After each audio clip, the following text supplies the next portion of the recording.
apa kabar semua? Kita berjumpa sekali lagi di kebaktian online pada pagi ini. Walaupun kita tidak dapat berjumpa di fizikal, tapi saya percaya dan yakin kuasa dan hadirat Tuhan akan dirasai dimanapun kamu ada pada saat ini. Jadi mari kita sama-sama berdiri. Kita mau angkat pujian dan penyembahan kita pada pagi ini yang dipimpin oleh tim hari ini. Shalom jemaat Tuhan. Mari kita angkatkan pujian kita dalam Tuhan. Segala puji syukur.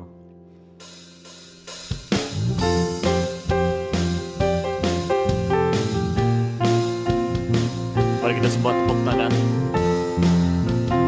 Kita angkatkan pujian kita. Segala puji syukur. Segala puji syukur hanya bagimu Tuhan. Sebab kaulah yang layak dipuja. Kami mau bersorak, tinggikan namamu. Haleluya. Sekali lagi segala puji syukur. Segala puji syukur hanya bagimu Tuhan. Sebab kaulah yang layak dipuja. Kami mau bersorak, tinggikan namamu. Haleluya. Soraklah haleluya. Soraklah haleluya. Oh soraklah haleluya. Haleluya. Oh soraklah haleluya. Oh soraklah haleluya. Haleluya. Sekali lagi kita angkatkan segala puji syukur. Segala puji syukur hanya bagimu Tuhan.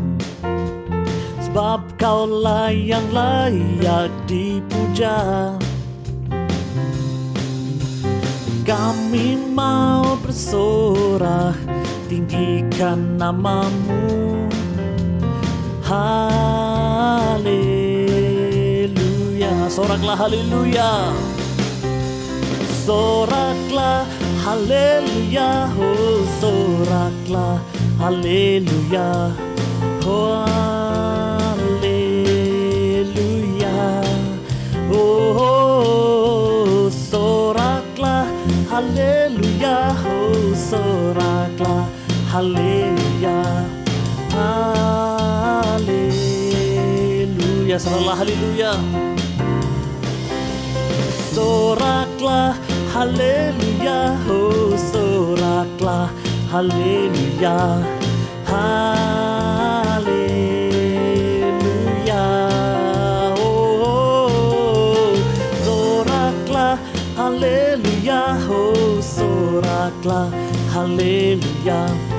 Haleluya. Haleluya. Haleluya. Haleluya. Haleluya. Berilah bagi Tuhan kita. Amin. Segala puji syukur kita bagikan kepada Tuhan. Kita angkatkan bagi Dia. Haleluya. Mari kita teruskan dengan lagu pujian kita yang seterusnya. Bangkit serukan nama Yesus.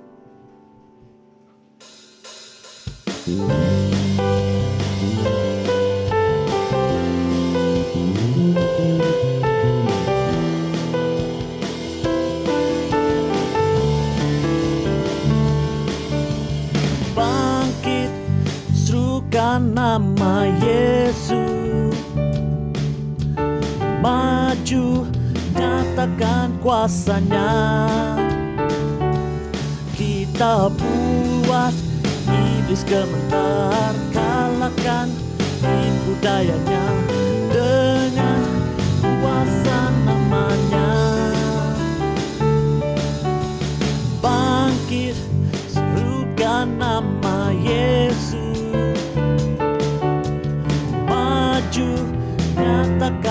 kuasanya.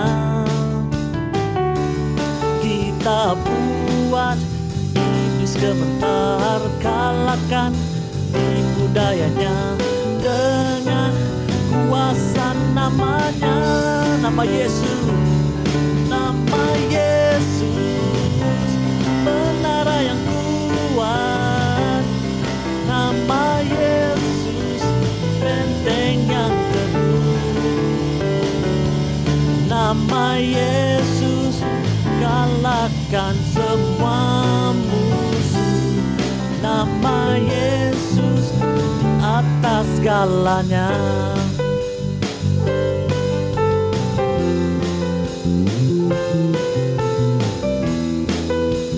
Sekali lagi kita angkatkan, bangkit serukan nama Yesus. Bangkit serukan nama Yesus.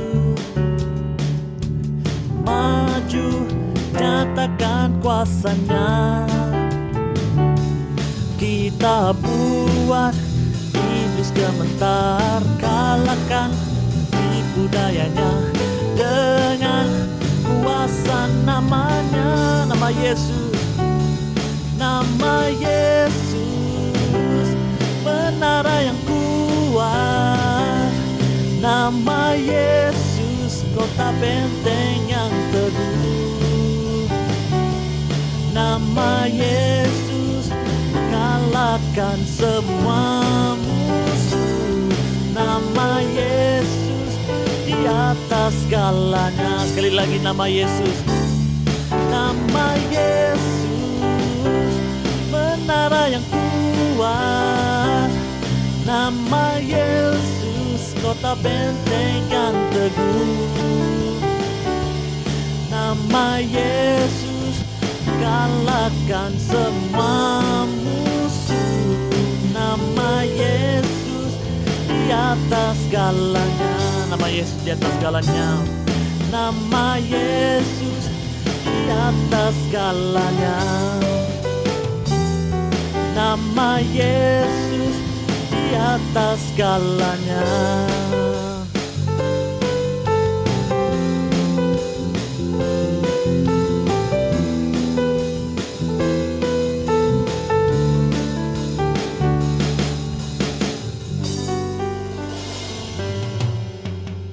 Mari kita angkatkan penyembahan kita dalam Tuhan. Kita katakan, sungguh indah perbuatanmu Tuhan, sungguh indah anugerahmu Yesus. Haleluya.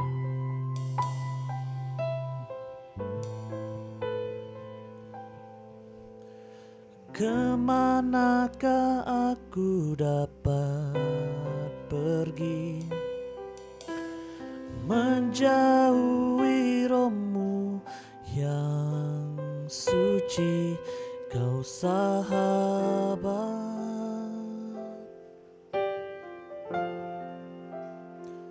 dan kau dekat.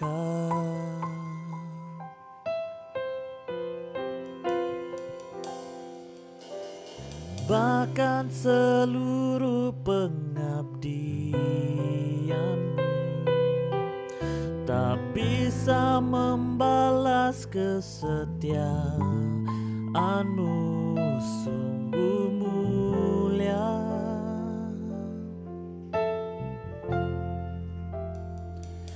Dan berharga,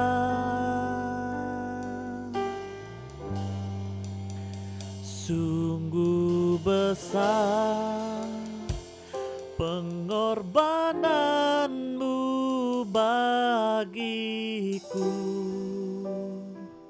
terlalu dalam untuk dimengerti, sungguh besar,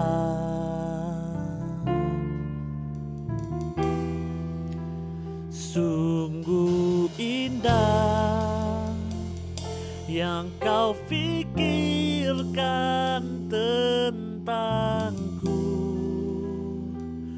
tak terselami bagiku.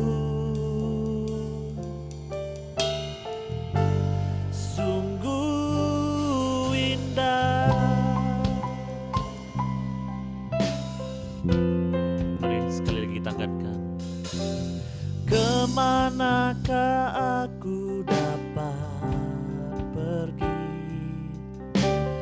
menjauhi rohmu yang suci, kau sahabat,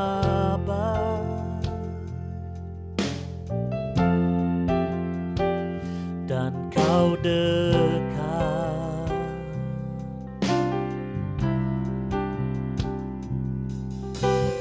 Bahkan seluruh pengabdianku tak bisa membalas kesetiaanmu, sungguh mulia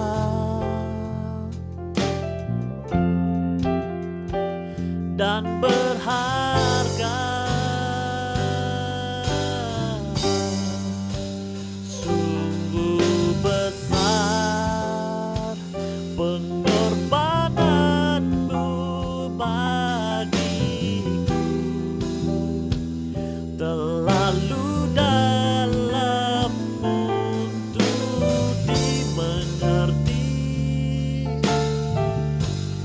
Sungguh besar,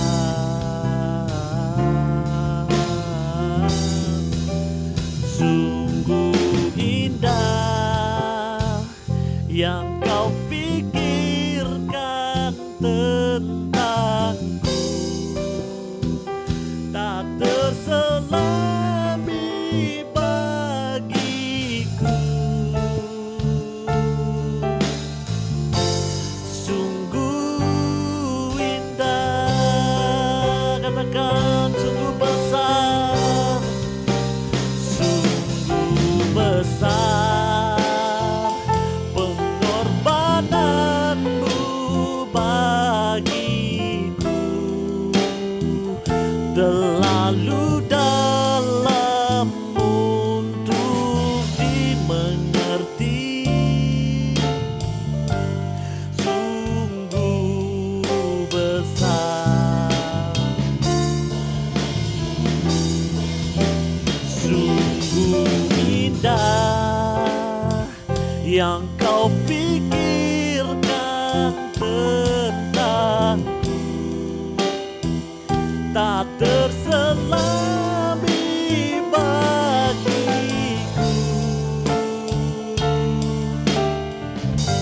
Sungguh indah. Mari kita semua menyembah Tuhan, kita angkatkan penyembahan Tuhan. Terima kasih Tuhan, sungguh indah.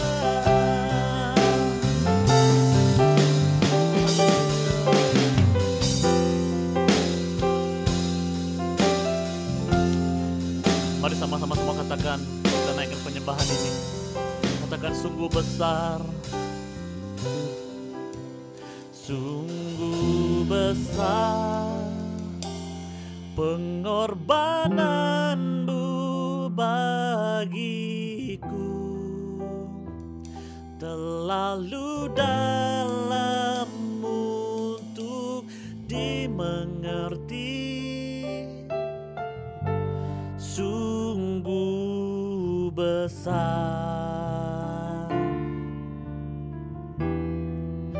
sungguh indah yang kau pikirkan tentangku,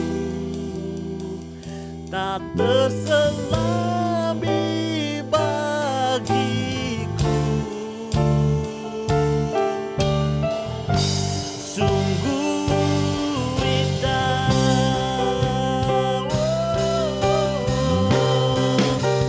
sungguh besar pengorbananmu bagiku, terlalu dalam untuk dimengerti. Sungguh besar,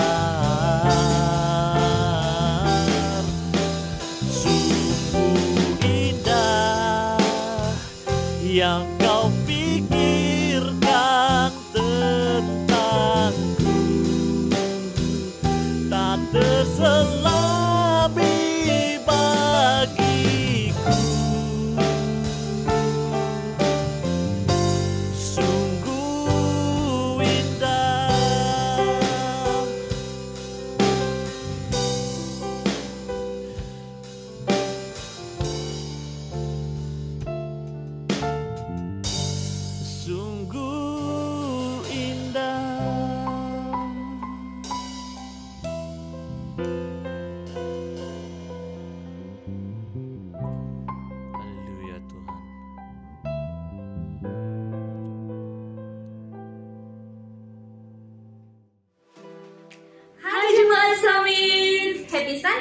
Kita berjumpa lagi pada pagi hari ini dan saya percaya walaupun kita berada di rumah masing-masing, kita semua tetap bersuka cita. Dan pada pagi hari ini juga Ryan, kita mau menyambut tetamu baru yang pertama kali mengikuti ibadah bersama kami. Kami minta kerjasama daripada kamu untuk scan QR Code yang tertera pada screen kamu saat ini, dan para pastor dan juga pemimpin gereja akan menghubungi kamu selepas ibadah selesai.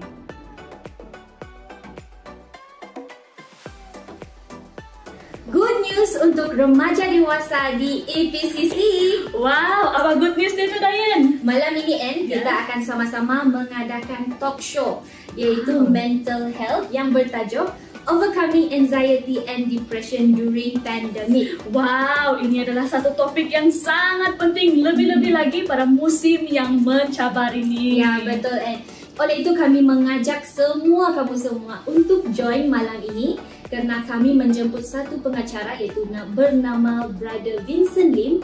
Merupakan seorang yang sangat bertauliah. Wow. Dia juga adalah kaunselor yang berdaftar dan berlesen. Oh, luar biasa. Ya, betul. Jadi jangan ketinggalan sebab kita akan mengajar kamu bagaimana mengurus kamu punya depression dan anxiety kamu di musim pandemik ini. Jadi sama-sama kita join malam ini. Ada di slide itu ada password dan link untuk Zoom malam ini, dan jumpa kamu pada malam ini jam 8 malam. Betul.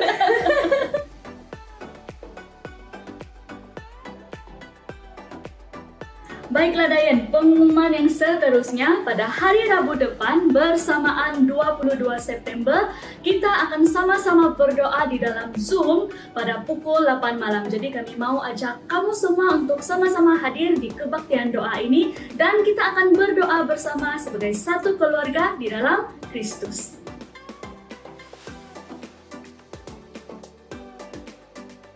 Berita baik yang seterusnya Dayan. Berita baik untuk remaja dewasa lagi? Bukan. Ini adalah berita baik untuk kita semua jemaat EPCC. Seperti yang sudah diumumkan pada minggu lepas, kita akan sama-sama menyambut hari ulang tahun EPCC dan hari keluarga. Yes. Tapi kita akan menyambut secara berlainan atau secara berbeza pada tahun ini. Kita akan menyambutnya secara online supaya semua orang boleh menyertai acara ini. Kamu dari Kuching kah, dari pulau, dari mainland, semua boleh menyertai sebab ya online. Jadi acara ulang tahun dan hari keluarga EPCC ini akan berlangsung pada 30 Oktober dan pada pukul 8.30 pagi melalui Zoom. Jadi info-info tambahan akan kami umumkan pada minggu-minggu yang seterusnya.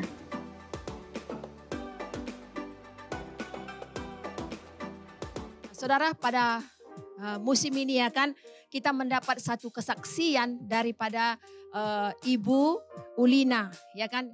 Mungkin saudara mengenal Ibu Sri Ulina Brupranginangin dan juga Arun Sam. Pada pagi hari ini dia akan memberikan kesaksian untuk memberkati dan juga menggalakkan kita semua ya. Saya bacakan kesaksian daripada Ibu Ulina. Saudara boleh lihat fotonya di sana di screen saudara sekarang.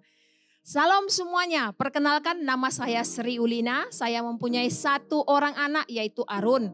Kami berdua ingin menyampaikan kesaksian tentang kebaikan Tuhan dalam hidup kami semasa menghadapi pandemi COVID-19 ini. Di mana saya telah disahkan positif COVID-19 pada tanggal 6 Ogos yang lalu. Saya harus menjalani kuarantin kendiri di rumah saya. Beberapa hari kemudian anak saya pun disahkan positif COVID-19.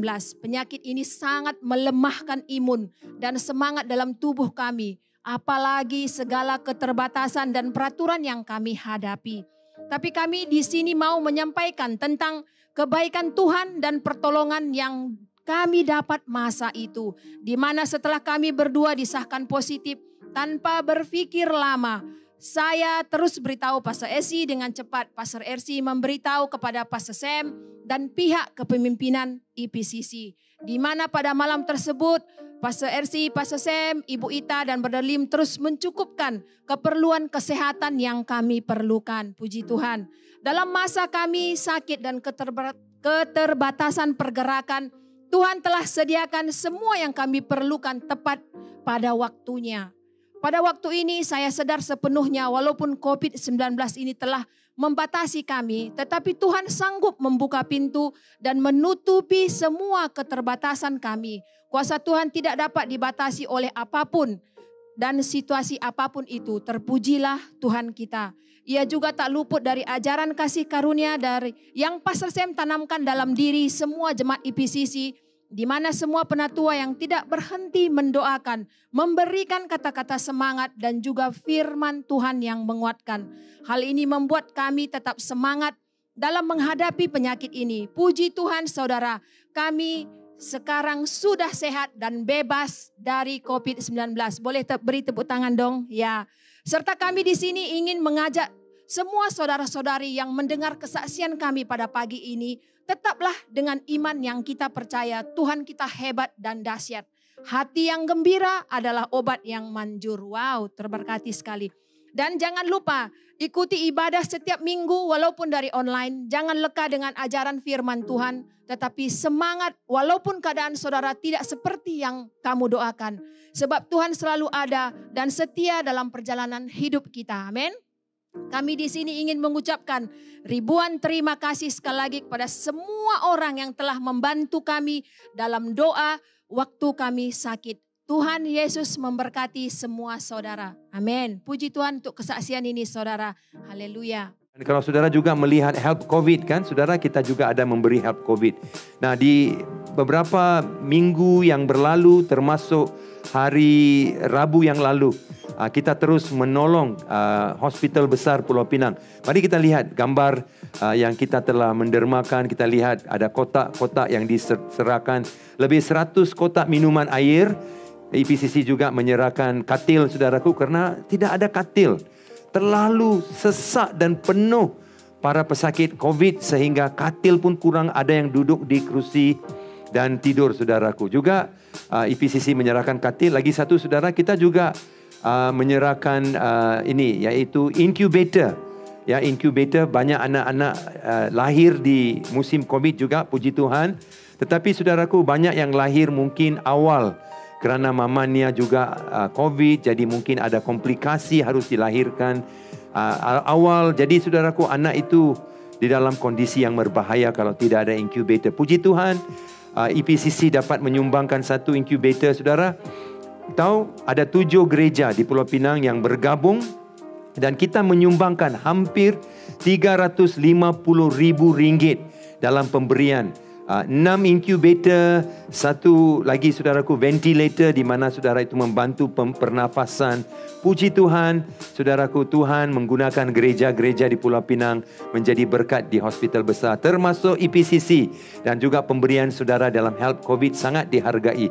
Juga kita memberikan 100 kotak ceria. Ya, ini kotak ceria, saudara boleh lihat. Pastor Loges, Pastor Ersi dengan staf dari GH. Ini untuk menceriakan, menggembirakan staf barisan depan yang melayani susah, bertungkus lemus, saudaraku. Jerih payah mereka kita mau hargai. Jadi kita memberikan 100 kotak ceria untuk membawa sukacita di hati mereka sambil mereka berbakti di sana. Jadi puji Tuhan, semua ini mampu kerana pemberian saudara, dan IPCC sangat menghargai, saya menghargai semua pemberian. Saudara masih lagi boleh terus memberi kepada help COVID. Baiklah, sekarang tiba masanya untuk kita memberikan persembahan dan persepuluhan kita kepada Tuhan. Seperti biasa, ada 3 cara untuk kita memberi. Yang pertama, melalui cek ke Excel Point Community Church. Yang kedua, secara online atau ATM di nombor bank yang seperti tertera pada skrin kamu saat ini, atau kamu juga boleh memberi melalui Touch and Go. Pastikan kamu menghantar gambar resit ke nombor telefon atau email yang tertera pada skrin kamu sekarang.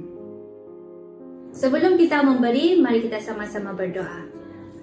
Haleluya Tuhan, Bapa, kami mengucap syukur kerana pada pagi ini kami dapat berkumpul bersama di kebaktian online pada pagi ini. Walaupun kami tidak dapat berjumpa secara fizikal, tapi kami percaya hadirat dan kuasa Tuhan dapat dirasai dimanapun kami berada pada saat ini.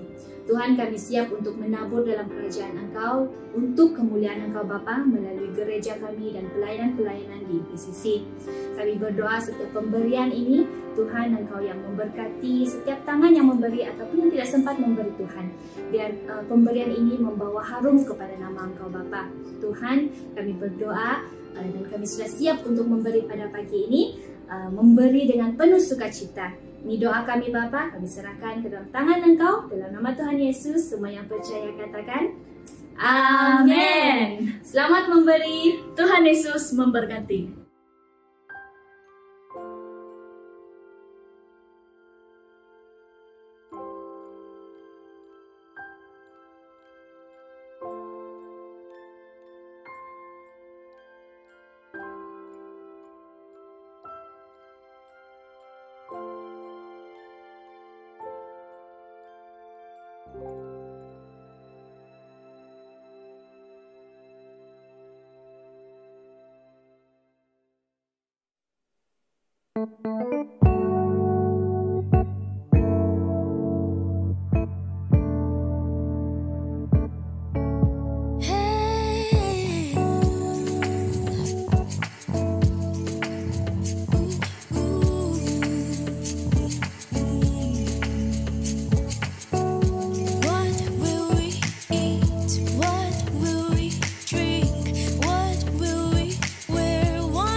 Ayo kita masuk ke dalam firman Tuhan pada hari ini. Ya, untuk semua yang menonton live melalui YouTube ataupun yang melihat recording, semoga kita diberkati pagi ini oleh firman Tuhan. Dan pada hari ini saya berikan satu firman yang bertajuk, Aku pergi dan dia datang. Ya, aku pergi dan dia datang. Jadi sama seperti tadi Pastor Sam ada di sini, Pastor RC ada di sini. Jadi mereka sudah turun dari panggung, mereka sudah pergi dan sekarang saya datang. Jadi aku pergi dan dia datang.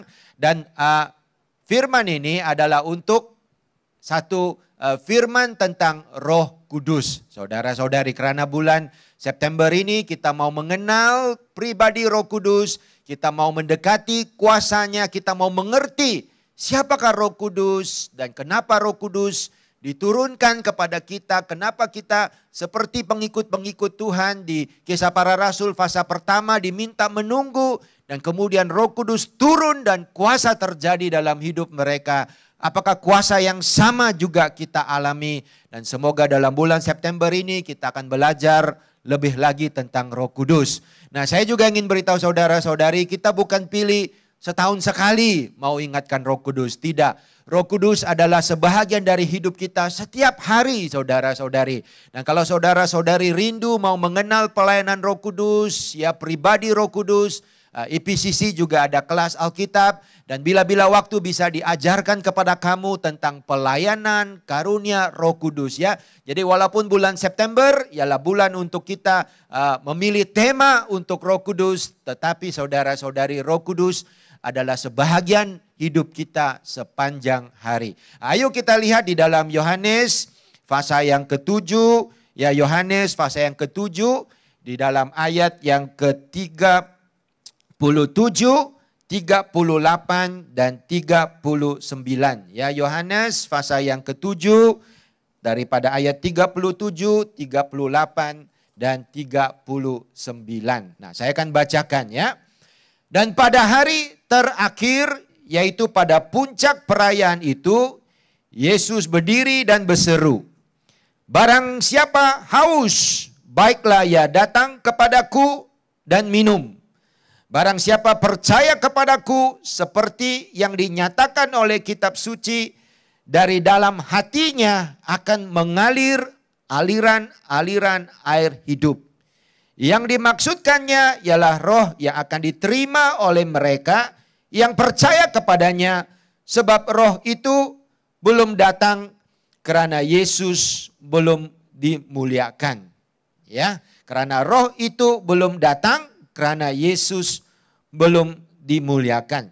Nah, saudara-saudari, sebelum saya mengupas ayat-ayat ini, saudara-saudari, saya mau memimpin saudara-saudari untuk mengerti ayat ini melalui satu kesadaran tentang suasana ataupun waktu itu. Ya, jadi ayat ini telah dikatakan oleh Yesus.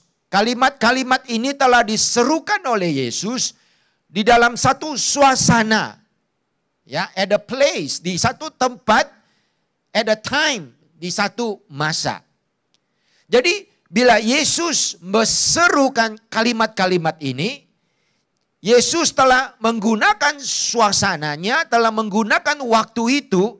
Dan kalau kita mengerti suasana dan waktu itu, maka kita akan lebih mengerti, kita akan mempunyai satu pengertian yang lebih jelas.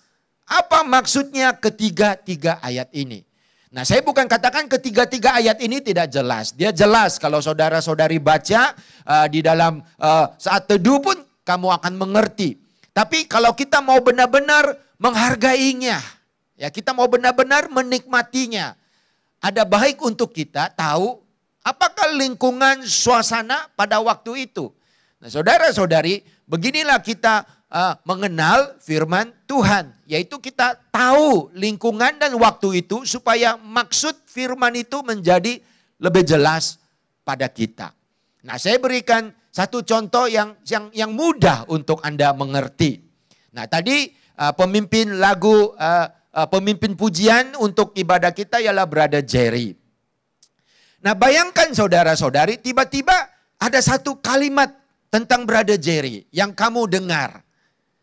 Dan kalimat itu berbunyi begini, Jerry sekarang seperti perampok. Wah, kamu dengar perkataan itu. Jerry sekarang seperti perampok. Nah, apa yang akan terjadi? Kamu akan berpikir apa yang sudah berlaku. Adakah Jerry kekurangan uang sampai dia mau menjadi seorang perampok?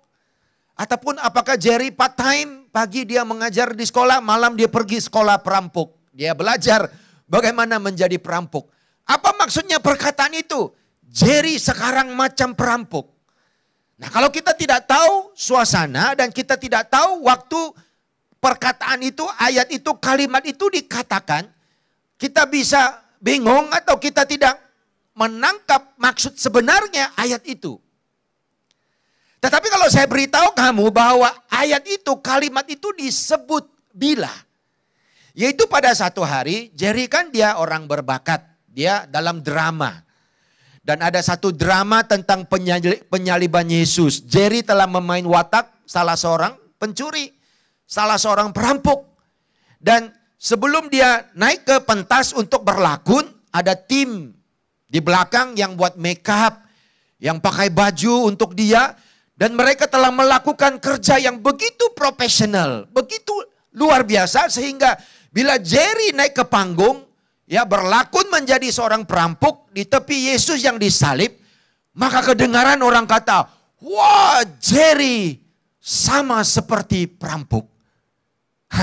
Maksudnya apa? Perkataan itu sebenarnya adalah satu pujian, satu penghormatan kepada mereka yang di belakang yang sudah buat kerja dengan begitu baik, yang siapkan Jerry sehingga dia betul-betul kelihatan seperti perampok bila dia berlakon. Itulah kenapa kedengaran perkataan itu.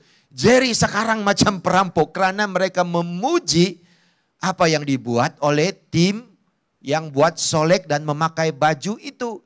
Tapi kalau orang tidak tahu dan hanya dengar perkataan itu buta-buta, mereka akan memikirkan hal-hal yang berbeda. Mereka berkata Jerry sudah jadi macam perampok. Bukan, itu perkataan itu dikatakan pada waktu itu, di lokasi itu, di suasana itu. Karena perkataan itu mau memuji persiapan lakonan Jerry. Nah sama, kalau kita mau mengerti 37 hingga 39, kita tahu ketiga-tiga ayat ini berbicara tentang Roh Kudus. Itu tertulis dengan jelas. Tapi kalau kita mengerti suasananya, pada waktu Yesus berseru kata-kata yang begitu hebat ini, maka kita yakin Roh Kudus akan memberi kita pengertian yang sangat indah. Nah saudara-saudari, di ayat 37 tertulis, bilakah ayat ini dikatakan oleh Yesus? Firman Allah berkata, hari terakhir pada kemuncak perayaan. Hari terakhir pada kemuncak perayaan. Nah, kalau kamu mau tahu perayaan apa? Di ayat yang kedua, fase 7 sudah ditulis. Hari raya orang Yahudi, yaitu nama hari raya itu, Hari Raya Pondok Daun. Jadi Yesus telah berserukan kalimat ini di tengah-tengah perayaan. Perayaan Pondok Daun. Dan bukan saja dia berseru di tengah-tengah perayaan, tapi dia berseru di hari yang terakhir, yaitu kemuncak. Pada hari yang paling penting perayaan itu, saudara-saudari. Nah, kalau kamu lihat di slide, perayaan itu dimulakan dari zaman Nabi Musa, dirayakan setiap tahun, sampai kepada waktu Yesus berada di Yerusalem, juga dirayakan seperti setiap tahun, dan sampai hari ini di Israel masih tetap dirayakan. Ini satu perayaan yang sangat penting untuk orang-orang Israel, yaitu perayaan Pondok Daun. Dan salah satu hal yang kamu akan lihat sewaktu perayaan itu, ya orang-orang Israel akan membina pondok, ya. Di luar rumah mereka, luar daripada rumah mereka, di tepi jalan mereka akan bina pondok. Dan di situ mereka tinggal, mereka makan, ya mereka merayakan perayaan Pondok Daun. Jadi ingat saudara-saudari, di waktu inilah, di kemuncak perayaan ini, Yesus telah memberikan kata-kata itu. Barang sesiapa haus, datanglah kepada aku dan minum. Barang sesiapa percaya, daripadanya akan mengalir aliran-aliran air hidup. Kalimat ini dikatakan di kemuncak perayaan.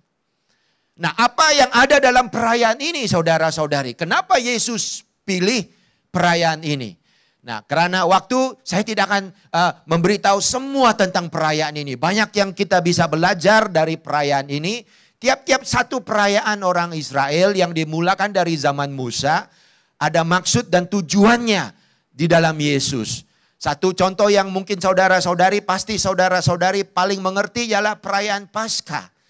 Karena perayaan Paskah yaitu perayaan orang Israel yang mengingati bagaimana darah anak domba di pintu mereka telah melindungi mereka daripada penghakiman. Itu dirayakan setiap tahun.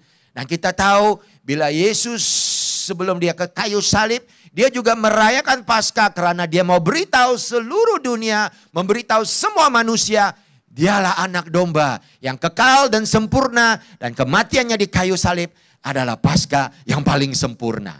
Jadi sama di dalam perayaan Pondok Daun ini, bila Yesus mengatakan kalimat ini, ada maksudnya juga. Nah, salah satu hal yang kita boleh belajar tentang perayaan Pondok Daun ialah ini. Perayaan Pondok Daun itu adalah perayaan yang merayakan dua perkara. Ya, dua perkara. Yang pertama, hujan. Israel adalah tanah yang sangat kering.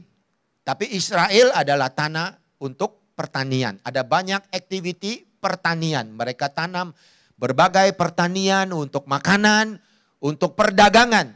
Tetapi ia adalah satu kawasan yang kering. Dan di Israel ada 2 kali musim hujan dalam setahun. Malah dalam firman disebutkan hujan awal dan hujan akhir. Itulah maksudnya. Dan hujan awal itu seperti membasahi tanah.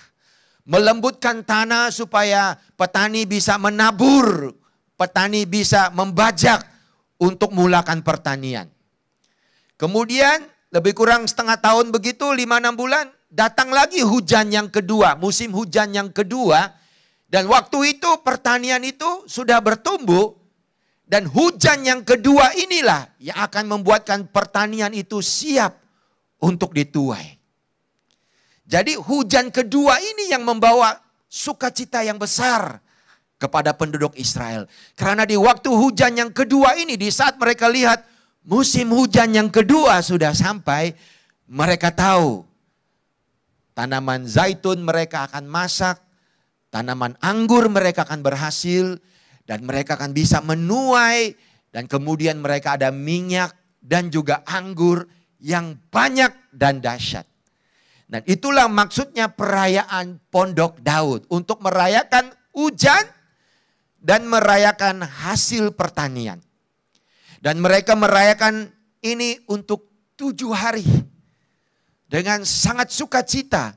Karena kamu tahu hujan bukan sesuatu yang kita tekan butang dia turun, saudara-saudari. Tidak begitu. Ada waktunya hujan tidak sampai. Ada waktunya hujan sampai lewat. Ada waktunya hujan terlalu awal. Tetapi pada tahun di mana hujan sampai tepat pada masanya, membuat hasil yang besar kepada orang-orang Israel, ada minyak dan anggur yang besar. Itulah mereka bersukacita, mereka merayakan perayaan Pondok Daun. Jadi ada hujan, yang kedua ada hasil pertanian. Jadi ini waktu musim perayaan, saudara-saudari. Wah, kamu tahu lah macam kalau orang Cina itu kongsi pacai, tahun baru Cina ya. Oh, itulah waktu kami kecil dulu, itulah waktu kami rasa sangat kaya, saudara-saudari. Dulu-dulu ya kalau hari-hari biasa ada 50 sen dalam poket. Kalau kongsi pacai lepas hari yang kedua ada 20 ringgit di poket karena angpau sini, angpau sana. Nah, begitulah perasaan orang Israel. Wah, mereka rasa sangat kaya, mereka rasa ada hasil, mereka bersuka cita, ya zaitun minyaknya cukup, anggur minyaknya cukup untuk 6 bulan, 12 bulan. Ya mereka lega dan merayakan hari Pondok Daud itu. Ya ingat betul-betul. Kemudian bila kita kenal suasana ini, kita kembali kepada firman Yesus, kalimat Yesus, kita akan lebih mengerti apa maksudnya yang Yesus katakan tentang air yang mengalir hidup di dalam hati itu. Yang ketiga dalam perayaan itu, nah saya sudah kata yang pertama merayakan hujan, yang kedua merayakan hasil yang paling ya bagus lumayan ialah minyak dan juga anggur. Yang ketiga, nah ini adalah sesuatu yang ditambah ditambah oleh orang-orang Yahudi. Ini tidak ada di dalam perjanjian lama sewaktu Musa memerintahkan supaya perayaan Pondok Daun dibuat. Ini tidak menjadi sebahagian daripada upacara itu. Tapi orang Israel sudah tambah upacara itu. Dan sekarang waktu Yesus berada di sana, ini dilakukan oleh orang-orang Israel waktu itu. Apa mereka buat? Mereka akan berarak. Mereka pergi ke satu tempat yang bernama kolam Siloam. Di situ ada kolam, itu kolam yang suci, kolam yang ajaib bagi orang-orang Israel. Mereka ambil air daripada kolam itu. Ya, imam itu akan datang ambil air dan kemudian mereka kembali berjalan ke Bait Allah dan di situ ada mezbah Allah dan di situ mereka tuang airnya. Ya, mereka buat begitu. Jadi mereka lakukannya selama 7 hari. Tiap-tiap hari mereka buat. Pergi kolam, ambil air, kembali kepada Bait Allah di mezbah itu, mereka tuang air itu di mezbah itu. Mereka berarak dan sambil mereka buat, ya orang-orang ambil daun palmi itu, mereka lambai-lambai dengan sukacita. Nah, ada buku yang mengatakan di hari yang terakhir, yaitu di kemuncak itu, mereka buat, tapi kali ini mereka tidak ambil air. Mereka ada bejana itu, tapi bejana itu kosong. Tapi seolah-olah mereka ambil air, mereka kembali kepada mezbah, mereka tuang seolah-olah ada air. Tapi tiada air. Ya, ada buku yang mengatakan ada air. Nah, itu tidak penting. Yang penting saudara-saudari ingat. Sewaktu Yesus katakan kalimat ini, orang-orang Yahudi sedang sibuk buat perarakan air. Di dalam satu perayaan yang sibuk, yang sukacita, yang ada kaitan dengan hujan, yang ada kaitan dengan hasil minyak dan hasil anggur. Yesus berdiri dan mengatakan perkataan-perkataan ini. Sekarang kita baca kembali dengan suasana yang kita telah lihat tadi. Dan kita coba mengerti apa maksud Yesus bila dia berkata tentang Roh Kudus. Yesus kata begini, kalau seseorang itu haus, dia datang dan dia minum. Datanglah kepada aku dan minum. Dan kemudian Yesus berkata, barang sesiapa yang percaya, akan terjadi sesuatu kepada orang yang minum ini. Yaitu akan ada air yang mengalir. Aliran air yang hidup yang mengalir di dalamnya. Atau dari dalamnya. Wow. Di tengah-tengah perayaan, bila orang sedang sibuk merayakan hujan, orang sedang sibuk merayakan hasil pertanian minyak dan anggur. Orang sedang sibuk mungkin memerhati atau buat persiapan atau menunggu perarakan. Mengambil air dari kolam yang ajaib. Kemudian berjalan ke bait suci Allah. Kemudian tuang air di situ. Kemudian bersuka cita. Ya, ada yang membaca buku Mazmur, ada yang baca macam buku Yesaya 12. Ya, bersuka cita, kamu akan menimba air dengan sukacita. Tiba-tiba di kalangan semua itu, Yesus mengatakan kata-kata ini. Apa maksudnya saudara-saudari? Ini bagi saya secara pribadi, ini adalah poin yang penting dan asas tentang Roh Kudus. Kalau kita benar-benar kita kata Roh Kudus, saya mau mengenal, saya mau dipenuhi, saya mau terima pribadi Roh Kudus.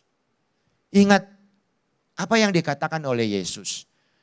Di tengah-tengah orang sibuk buat perarakan, di tengah-tengah orang sibuk buat upacara, di tengah-tengah orang merayakan hujan, air daripada langit ke bumi.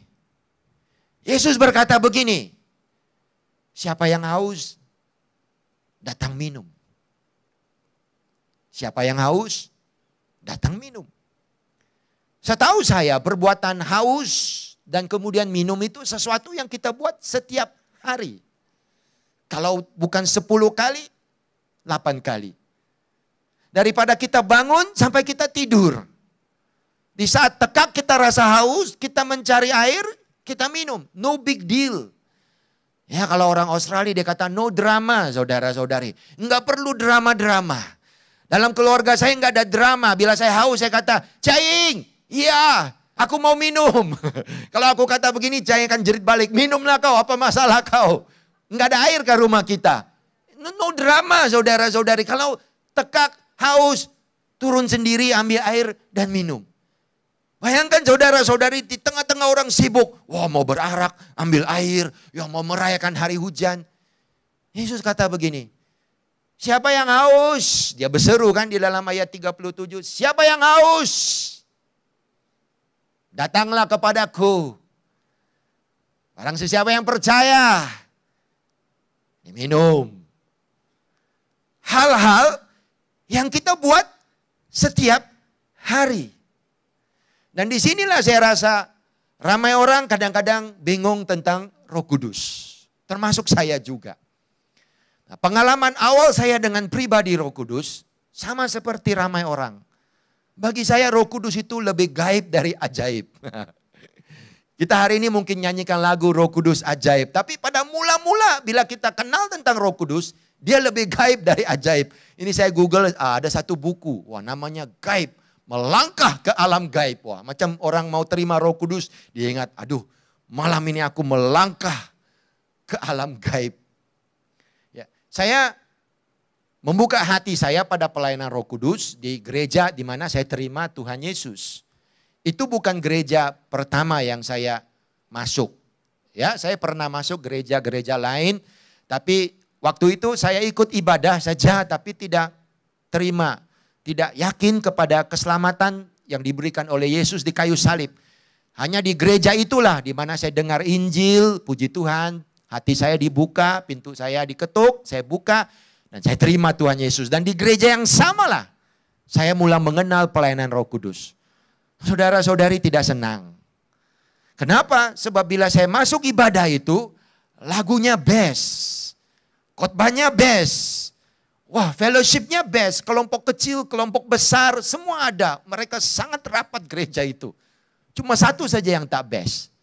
Bila mereka mulai berbahasa roh. Bila mereka mulai berbahasa roh, saya mulai stres. Saya punya bulu di belakang tengkuk mulai berdiri karena saya tidak tahu apa yang sedang terjadi. Saya kata ini orang ini sudah apa? Kerasukan. Dan saya pernah tanya seorang teman saya yang dari gereja lain. Dia sudah Kristen lama dari saya dan saya tanya pendapat dia. Saya kata, kamu kan Kristen, kamu kan sudah baca Alkitab lama sekali. Boleh beritahu saya Kak, apa pendapat kamu? Dan sangat lucu sekali dia beritahu saya begini. Kamu gembira di gereja itu? Saya kata saya sangat gembira. Kamu rasa kasih Yesus di gereja itu? Saya rasa saya sangat dikasih oleh Tuhan Yesus. Lalu dia tanya saya, apalagi lu mau? Nah saya berdiam. Dia kata yang lain-lain kau jangan pikir banyak. Kau join saja gereja itu. Puji Tuhan untuk kawan begini. Jadi saya ikut saja gereja itu. Alam gaib buat saya. Kemudian ada seorang teman saya, dia pula ceritakan Roh Kudus itu dengan cara yang sangat paranormal. Cara dia beri cerita macam kalau Roh Kudus hadir, suasana jadi lain, dia kata. Oh, ini membuat saya sangat cemas saudara-saudari, suasana apa yang jadi lain. Kemudian makin lama kita menjadi seorang Kristen, mata kita lihat, makin banyak pengalaman kita ada. Ada sebuah gereja, bila saya datang ke Pineng, saya ikut gereja itu. Hampir setiap bulan ada pembicara dari luar negara. Ya gereja besar itu. Dan pembicara itu semuanya hebat-hebat saudara-saudari. Ada satu, dia ada karunia penyembuhan. Tiap-tiap kali dia buat karunia penyembuhan, tangannya bisa berputar-putar begini. Dia akan berdiri, tangannya berputar-putar begini. Wow, saudara itu. Wow, dia putar-putar lagi tangan dia. Itu. Macam saya lihat tangan dia. Lebih hebat putarannya, lebih kuat urapannya saudara-saudari. Nah itulah bagi saya Roh Kudus. Dan kemudian saya dengar satu kesaksian yang sangat lucu sekali dari kawan saya. Kawan saya sangat rindu untuk menjadi seorang pastor. Dia sangat rindu untuk diurapi oleh Tuhan, dipakai oleh Tuhan dengan luar biasa. Jadi dia ceritakan kepada saya, satu hari di Kuala Lumpur ada satu konferensi. Dan bapak pendetanya Benny Hinn, saudara-saudari. Benny Hinn kalau tahun 90-an, kalau bicara tentang Roh Kudus, urapan Roh Kudus, he's the man, saudara-saudari. Ramai hamba Tuhan mau beli buku, mau dengar khotbah Benny Hinn, saudara-saudari. Jadi kawan saya ikutlah, dia kata. Ternyata lah waktu pelayanan, Benny Hinn buat pelayanan Roh Kudus, penuh mimbar depan, gak ada bisa mendekati. Lalu Benny Hinn sudah ambil itu minyak, baling-baling minyak itu. Wow, luar biasa, minyak Roh Kudus, ya minyak urapan. Dan kawan saya berkata, waktu itu dia berdiri di belakang. Dia pun mau ke depan berebut-rebut. Tapi ada macam satu suara berbicara kepadanya. Tidak payah berebut. Kalau saya mau mengurapi kau, di mana-mana saja kau akan dapat diurapi. Jadi dia tunggu di belakang. Waktu dia tunggu di belakang, dia ceritakan, tiba-tiba ada satu tetesan minyak terbang, macam misal. Dia nampak dari jauh. Minyak dari depan lah yang dibuang begitu. Dari jauh kena kepalanya. Toing, dan kemudian dia tersungkur. Jadi bila orang-orang begini ceritakan tentang saya Roh Kudus, yang saya pikir ini sangat paranormal. Ini bukan untuk orang normal. Saya orang normal saja. Ini macam dalam gambar Google. Asosiasi Paranormal Dayak. Saya tidak tahu lah kalau Pastor Harry sebagian daripada asosiasi ini. Asosiasi Paranormal. Tetapi puji Tuhan. Bila Yesus memperkenalkan Roh Kudus. Tidak ada yang gaib. Hanya ajaib. Ada amin? Tidak ada yang paranormal. Normal saja. Karena Yesus berkata di tengah-tengah orang sibuk buat perayaan, hujanlah, minyaklah, anggurlah, ambil air dari kolamlah, beraraklah ke mezbah, tuang di situ. Yesus kata begini, oi, barang sesiapa haus, datanglah kepada aku, percaya dan minumlah. Dan daripada hatinya, di dalam itu, dari situ akan mengalir air kehidupan. Jadi saudara-saudari, Roh Kudus bukan sesuatu yang gaib. Bukan sesuatu yang paranormal. Tetapi Roh Kudus bekerja dengan begitu ajaib. Dalam cara yang begitu normal. Karena Roh Kudus adalah penolong dan penghibur saya. Nah, saya tahu ya bila Roh Kudus bekerja, banyak pekerjaannya membatasi pemikiran kita. Ya, bukan saya kata Roh Kudus itu buat pekerjaan yang natural tidak. Ya, Roh Kudus bisa bekerja dengan begitu luar biasa. Kalau dia mengurapi seseorang, dia mengurapi pastor, dia mengurapi pemimpin, dia mengurapi kamu. Kita tumpang tangan saudara-saudari, ada kuasa yang mengalir. Itu adalah kuasa dunamis. Pasti Roh Kudus bekerja lebih daripada alam normal. Tapi yang saya bicarakan ini bukan tentang kekuatan Roh Kudus atau kehebatan Roh Kudus atau kuasa Roh Kudus. Yang saya mau bicarakan adalah bagaimana Roh Kudus mendampingi kita. Selagi kita tidak tahu bagaimana Roh Kudus itu mendampingi kita, menjadi sebahagian dari kita, bagaimana kita mau kenal urapannya, bagaimana kita mau tahu kekuatannya, bagaimana kita mau kenal pekerjaannya, penghiburannya, pertolongannya. Jadi saudara-saudari, hal yang pertama, jangan lihat Roh Kudus sebagai sesuatu yang gaib. Dia ajaib. Kenapa dia ajaib? Sebab adalah rencana Allah yang begitu jelas. Apabila Yesus datang ke bumi dan Yesus lengkapkan pekerjaannya untuk manusia, supaya sekarang manusia tidak lagi dilihat sebagai berdosa, tidak lagi dilihat sebagai musuh Allah bila dia percaya. Sekarang bila Yesus kembali ke sorga, Roh Kudus datang. Dan Roh Kuduslah yang akan menolong saudara-saudari dan saya dalam kehidupan seharian kita. Maka dia bukan gaib, tapi dia ajaib. Oh saudara-saudari, jangan lihat dalam keluarga Anda. Kalau ada problem, kalau ada selalu ada salah paham, ya kalau ada selalu ke gereja tapi seperti tidak tahu mempraktikkan kebenaran-kebenaran gereja. Jangan lihat Roh Kudus sebagai sesuatu yang gaib. Ya Roh Kudus enggak perlu ya kita bakar lilin tunggu dia tengah malam. Tidak perlu saudara-saudari. Roh Kudus tidak perlu ya buka tingkap kemudian ada angin tiup-tiup lilin itu bergerak-bergerak. Oh Roh Kudus sudah main. Roh Kudus sudah main. Itu bukan Roh Kudus. Aku enggak tahu itu roh apa saudara-saudari. Roh Kudus ajaib. Dan keajaibannya ialah ini. Waktu saya haus, saya minum. Waktu kamu haus, kamu minum. Dan keajaiban Roh Kudus ialah di saat kita perlukan, dia adalah sebahagian daripada hidup kita. Dan dia pasti tolong Dan dia pasti menghiburkan kita. Amin. Saudara-saudari dan saya, kalau kita sudah percaya Roh Kudus, percaya pada Yesus Kristus, kita layak menerima pelayanan Roh Kudus. Bukan gaib, tapi ajaib. Bukan situasi yang paranormal, saudara-saudari, tapi dalam hidup kita yang normal. Sebelum ke gereja tadi, waktu saya bawa kereta, saya juga berkata, Roh Kudus, tolong saya waktu bawa firman. Saya sudah buat persiapan, tapi pasti tidak sempurna. Roh Kudus, kau tolong saya. Normal saja. Tapi pekerjaannya lebih dari normal. Tapi cara dia mendampingi kita, itu normal. Amin. Saya mau teman yang normal, saudara-saudari. Ya, Pastor Sam seorang yang normal, saudara-saudari. Kalau kamu belum tahu, saya bagi tahu. Bila saya makan sarapan dengan dia, saya Zoom dengan dia normal saja, saudara-saudari. Cara saya mendampingi dia normal, saudara-saudari. Saya tidak perlu, mau jumpa Pastor Sam, berpuasa dulu ya 2 hari sebelum jumpa dia. Itu kami teman karena normal. Pastor RC juga normal. Pastor Logis juga normal. Itulah kenapa ada berdampingan, saudara-saudari. Sungguh pun tiap-tiap dari mereka ada kesaksian yang hebat. Tapi bila mendampingi saya, normal. Amin, saudara-saudari. Jadi jangan, kalau saudara-saudari sudah percaya Tuhan Yesus, sudah yakin dengan keselamatan yang Yesus berikan, Roh Kudus dicurahkan pada kamu. Haleluya, amin. Sebelum ke gereja kita ambil suhu, saudara-saudari. Ya, ada syaratnya, saudara-saudari. Karena ada My App, saudara-saudari.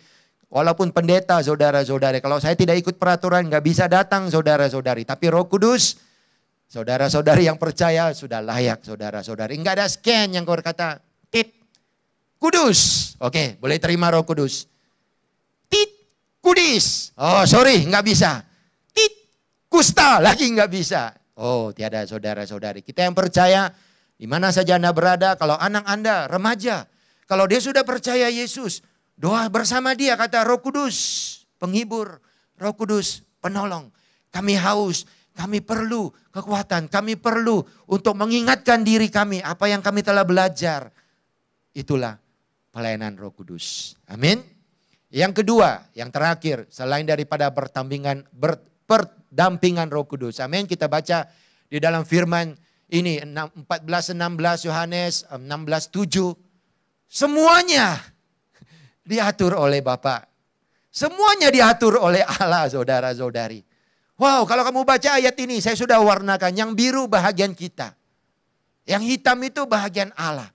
Firman-Nya berkata apa? Aku minta pada Bapa, Yesus, dan Ia akan memberi kepadamu.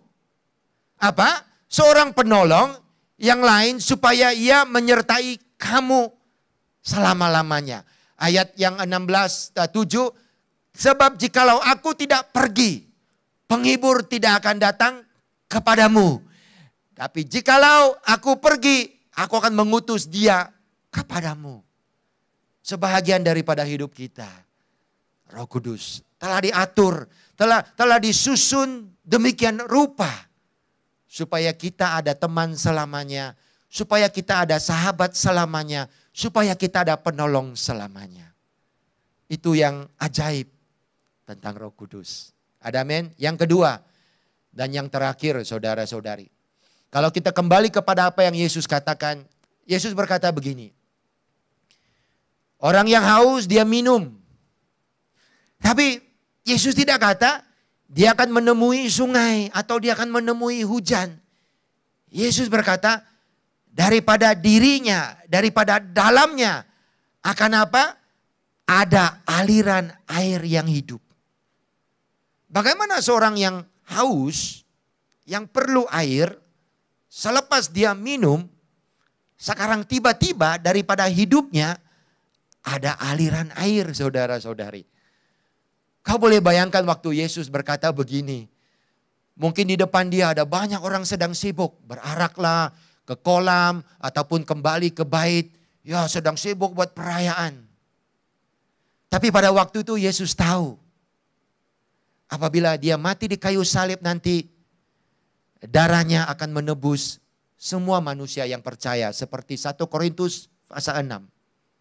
Dan firman Allah berkata, di saat kita ditebus, tubuh kita sudah jadi bait Allah. Jadi di tengah-tengah orang sibuk berjalan, ambil air, pergi ke bait Allah. Ya sibuk mengambil air yang hidup, air suci, pergi bait Allah. Tuhan Yesus sudah tahu. Satu hari nanti, kamu semua akan jadi bait Allah. Kamu semua akan menjadi tempat di mana Roh Kudus akan hidup. Ini bukan soal lokasi. Ini bukan soal di mana.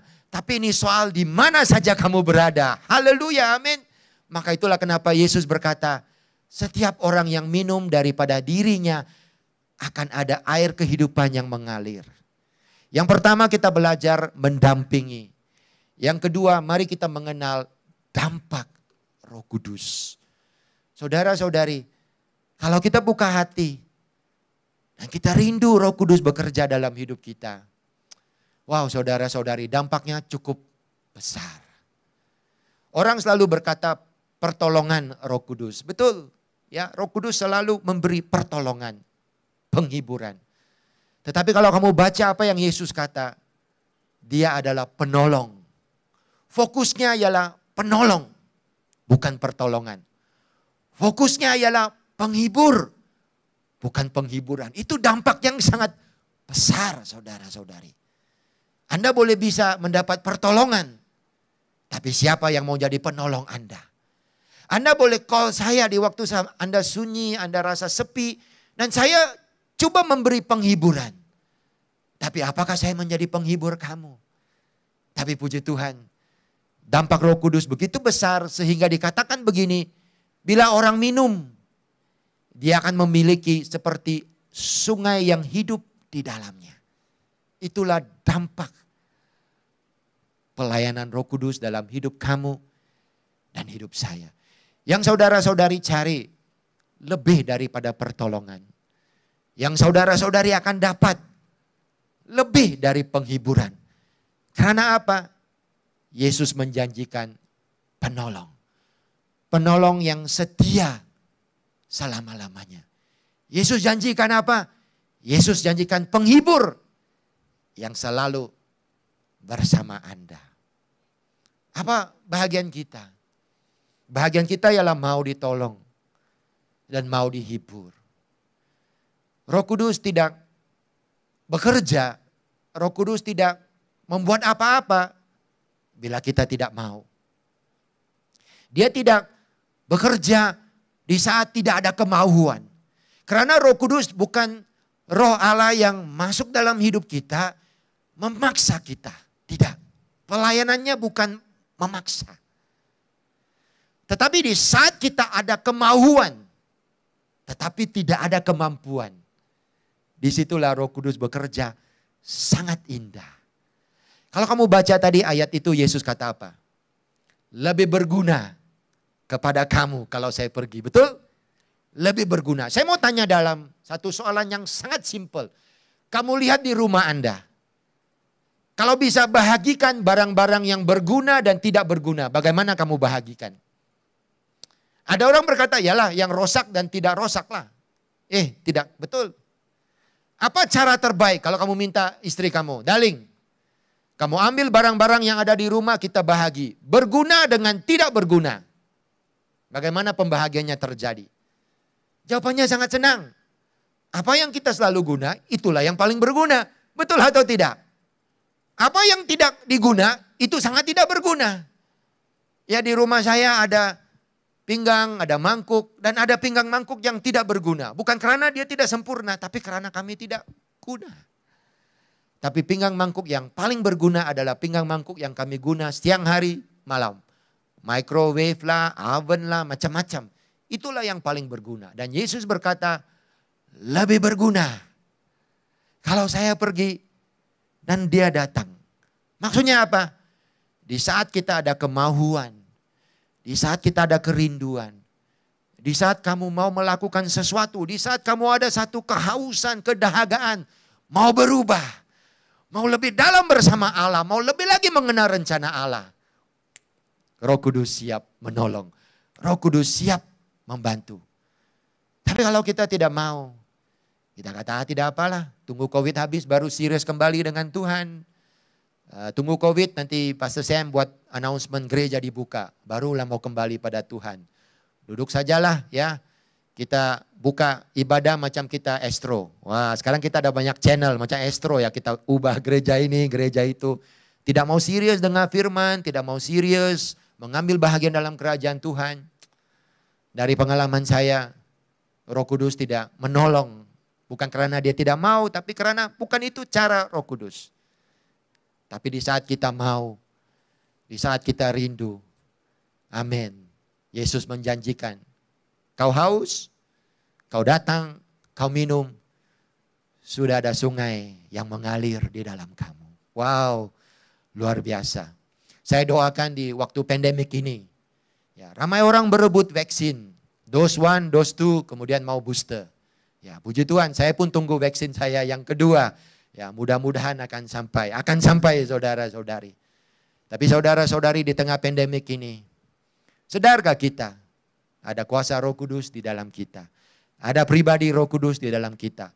Dan setiap kali kau perlukan pertolongan, di setiap kali ada satu keinginan dalam hatimu untuk sesuatu yang rohani, untuk sesuatu yang luar biasa, untuk sesuatu yang dampaknya besar, Roh Kudus sudah ada. Untuk suamimu, untuk istrimu, untuk anakmu. Selagi kita datang pada Yesus dan minum, Roh Kudus pelayanannya pasti ada. Amin. Mari kita sama-sama berdoa di saat ini. Amin. Di mana saja kamu berada, haleluya. Jangan lihat Roh Kudus sebagai sesuatu yang gaib, yang paranormal. Ya, pekerjaannya supernatural. Amin. Tetapi di saat dia mendampingi saudara-saudari, mendampingi keluarga saudara-saudari, oh, dia begitu normal. Karena Allah telah mengkaryakan rencana itu begini. Siapa yang percaya, di saat Yesus sudah kembali ke sorga, Roh Kudus akan memimpin, Roh Kudus akan menolong, Roh Kudus akan menghibur, Roh Kudus akan mengingatkan kembali semua yang kita ajar. Bapa di sorga, kami doa pada hari ini, pada waktu ini, di mana saja kami berada. Kalau dalam hidup kami perlu pertolongan, dan kami tahu kuasa kami terbatas, kami tahu kekuatan kami tidak sempurna, kami tahu kami lupa apa yang telah diajarkan pada kami. Kami tahu di saat emosi kami sangat terganggu, di saat roh kami sangat mengalami kepahitan dan kesedihan. Terima kasih Tuhan, karena ada keajaiban Roh Kudus. Terima kasih Tuhan, seperti orang haus yang pergi minum, begitulah kerohanian kami dijaga dan dipuaskan. Haleluya. Nah, Bapak, kami doakan dalam nama Tuhan Yesus di saat pandemik ini, kami terpisah secara fisikal dari orang-orang yang mungkin selalu menolong kami. Orang-orang yang selalu menasihati kami. Orang-orang yang selalu membimbing kami. Kami terpisah secara fisikal dari mereka. Tetapi Tuhan, satu pribadi yang tidak pernah terpisah dari kami. Yesus janjikan, Dia menyertai selama-lamanya. Dan itu adalah pribadi Roh Kudus. Kami mengundang, kami buka, kami mempelawah pekerjaan Roh Kudus dalam hidup kami. Lebih lagi. Di saat kami menangis, Dia bawa firman yang menggirangkan hati kami. Di saat kami kecewa, Dia ingatkan kembali pada kami kasih Bapa dan kasih Yesus yang tidak pernah kehabisan tapi baru setiap hari. Di saat kami tidak mengerti bagaimana menyelesaikan sesuatu, di situ juga ada hikmat Roh Kudus yang berkata, buat begini dan buat begini. Terima kasih Bapa. Kami doakan untuk setiap anak-anak-Mu, pekerjaan, perhubungan, keluarga, pelayanan mereka. Kuasa Roh Kudus, pribadi Roh Kudus mengalir dengan luar biasa. Di dalam nama Tuhan Yesus yang kami kasihi, yang kami kagumi, kami doakan. Amin. Haleluya. Ya saudara-saudari, kalau kamu menonton khotbah pada hari ini dan ada kerinduan untuk mengenal lebih lagi tentang Roh Kudus, ya jangan khawatir ya, di dalam YouTube sudah ada satu QR code ya, bisa menghubungi gereja. Ya, kami dengan senang hati untuk membawa pelajaran yang lebih dalam tentang Roh Kudus, karunia Roh Kudus, ya buah Roh Kudus kepada kamu supaya kita bisa bertumbuh bersama-sama. Tuhan berkati, God bless you. Roh Kudus selalu menyertaimu dengan kasih Bapa dan juga kemenangan yang ada dalam Tuhan Yesus. Amin.